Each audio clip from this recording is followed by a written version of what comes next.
This channel supports Extra Life in its efforts to raise money for the Children's Miracle Network. For more information about how to donate and join in their efforts, go to the link displayed here. Extra Life. Play games, heal kids. What up, everybody? This is your boy Black Magus and Star Wars. 17 Days of Star Wars. So finally watched Attack of Clones. Almost there, people. Almost there through the last few movies. I got 2 days off after this recording so I could blitz through the original trilogy and get these videos set up for the final stretch run into Force Awakens. So remember how I was debating whether or not Phantom Menace or Revenge of the Sith is the worst? I'm kind of still debating, but right now Phantom Menace to me is the worst Star Wars movie. But it's like just the gap is narrowing simply because one of the things that I remember while I was watching this, once I got to the end of Revenge of the Sith, was the thing that made me like start wavering on that after watching Phantom Menace again is because at the end of Phantom Menace, I was like, yeah, they did some corny stuff, but I wasn't as angry as I was with Revenge of the Sith. And what I mean is, the reason I was quote unquote angry, no, I wasn't throwing a fit and all of that, and tweeting George Lucas like a lot of people were doing about how outraged they were about how he ruined their childhoods and blah blah blah blah blah. No, it wasn't that serious. But the thing that I guess I should say I was displeased with was that I felt like, wow, it was kind of on par with the rest of the trilogy as far as it had some good moments, some bad dialogue, some bad story beats, but it had entertainment to it. Is that it was very dissatisfying. Being the end of a trilogy, you're supposed to be left with some type of satisfaction. Mind you, I know this is a lead-in to the next trilogy, but what I mean by satisfaction is that you feel like this part of the story has been told, this chapter has been closed, let's move on to the next chapter. And I didn't feel like the closure was properly done. And I guess it's just a total, it's just the total accumulation of issues that had went through the whole trilogy. Still had the weird dialogue between Padme and Anakin. You still had the tells, and I think this one really made it more frustrating because, again, like I said, there were tells, there were signs, there were things that you would have thought that maybe they could have possibly picked up that were sprinkled all through. And it was just like all of a sudden this movie, it was like a 180 turn. Like all of a sudden now, instead of just doing everything that the Chancellor asked them to do, now all of a sudden they don't want to do what the Chancellor does. All leading up to this, everything that he said sound good to you. Now you're like, it's bad. Where was this scrutiny all those times ago? I mean, and the thing about it is, they've consistently said in every movie how you shouldn't trust senators or politicians. Yet again, they explicitly trusted this man all the way up until right before the end. It makes no sense. They broke their own rule, and then they go back and try to reestablish their rule when it's too late. You know what I mean? So that was something that I would. And again, this is someone like me who sometimes point out things that other people may not point out. So please don't take what I'm saying to heart, or don't get mad. It's just, this is my opinion. This is my viewpoint. I'm not trying to get into a stupid internet fight right now because I've seen too many stupid internet fights in the past week, but that's another story. Moving on back to Star Wars. I also didn't think that they wrapped up the whole situation as to where the kids were going, things like that. It was just it was very abrupt. The ending was kind of abrupt. It was okay, so this is what we're gonna do. You take one, boom, that's it, and there you go. You're attached. The movies are now attached. I didn't think that was properly done. Again, the relationship between Anakin and his stepbrother. There was really no signs of any established relationship to make you think that anything that Owen said from the first movie in the original trilogy held any weight. And I think that's probably why I was kind of pissed, because it kind of broke some of what was in the original trilogy by like just leaving holes like that. Holes like, okay, so Senator Organa had been in opposition just about from the, not openly, but he sided with the Jedi. Wouldn't he have been a target, especially after he saw what he saw at the Jedi Temple? Would he have been a target right off the bat? And meaning that Leia might not have survived because she was already there. The naming bothered me. It's just like baby came out the show that Luke, like, no, like, okay.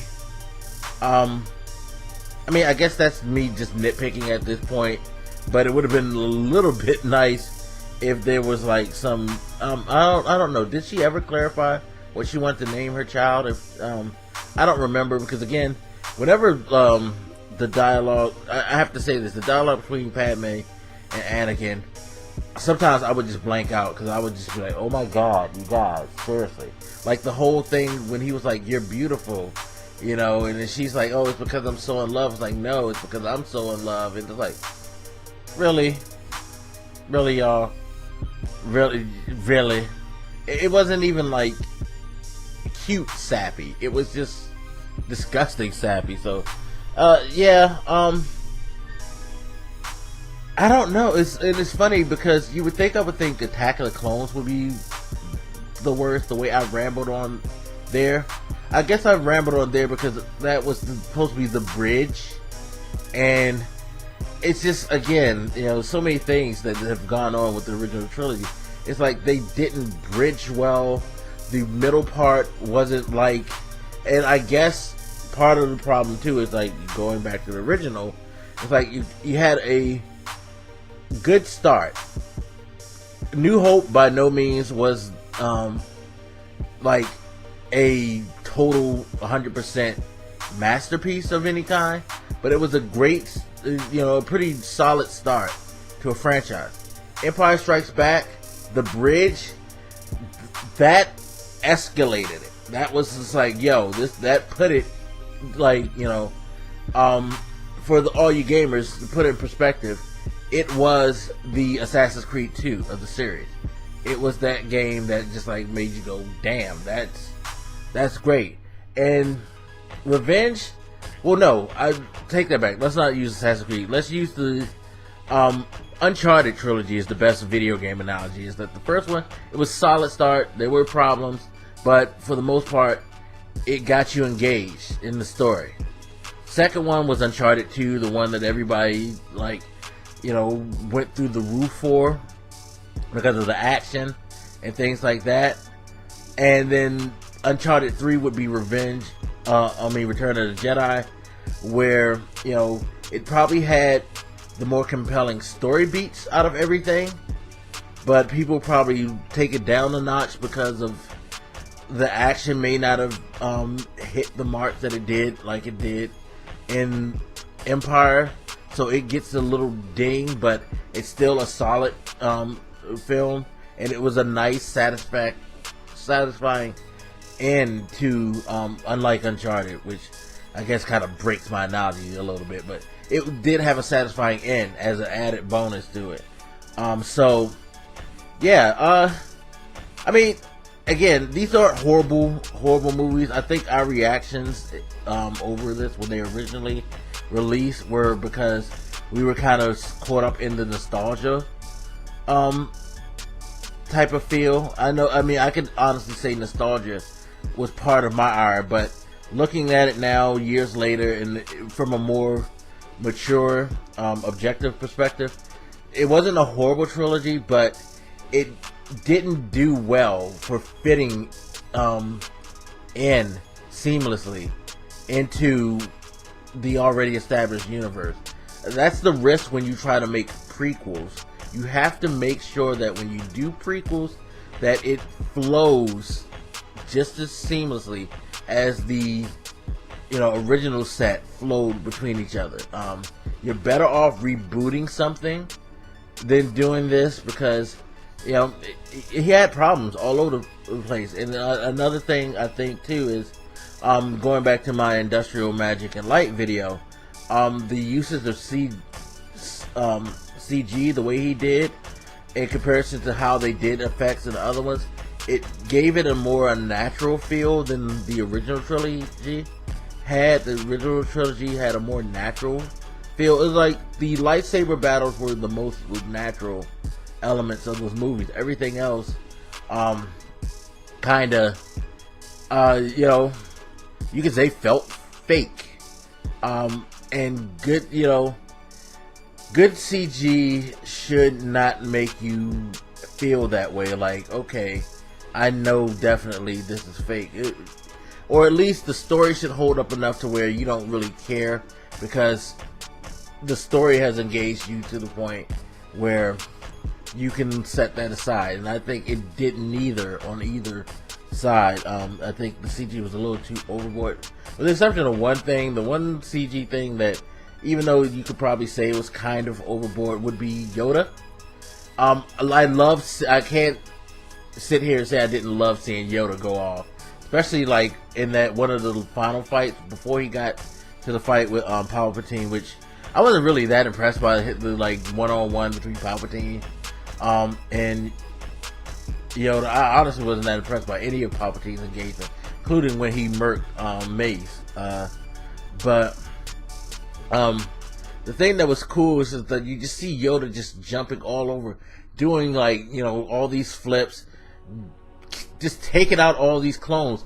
When he threw his lightsaber through dude, jumps in his chest, kicks out, and then goes after the... It's like, damn, Yoda was a fucking beast. You don't fuck with Yoda. So that was a treat. And like I said, the lightsaber battles overall were great. I mean, they were really well done, very, very well done. But yeah, I mean, it's going to be interesting trying to rank these after watching the original trilogy. I have a kind of idea where I'm going to frame them, but it's when you get these, it's where it gets rough. And that's kind of sad. Again, they did the purpose. I dig. You're trying to let people know where all of this came about. I dig that. Like I said before, I think the execution was a little it was too much all over the place. I think he should have brought someone on to help clean things up script wise and screenplay wise. And I think it would have been a more effective storytelling vehicle. As it stands now, I still feel like you should always watch the original first, then watch these if you need to just get little bits of information. But I don't think that he did a good enough job of giving some concise, solid info to relate things. Someone who's only seen the original could explain, or who invested in comic books, decanonized material, stuff like that, Wikipedia, stuff like that. They can give you a better understanding of why things went on in the prequels and how things got established for the original than these movies do to me. But that's just me. But I would love to see what you guys think. So as always, hit me up, let me know what you think, and I'll holler at you later. This your boy Black Megas, and I'm out. Peace.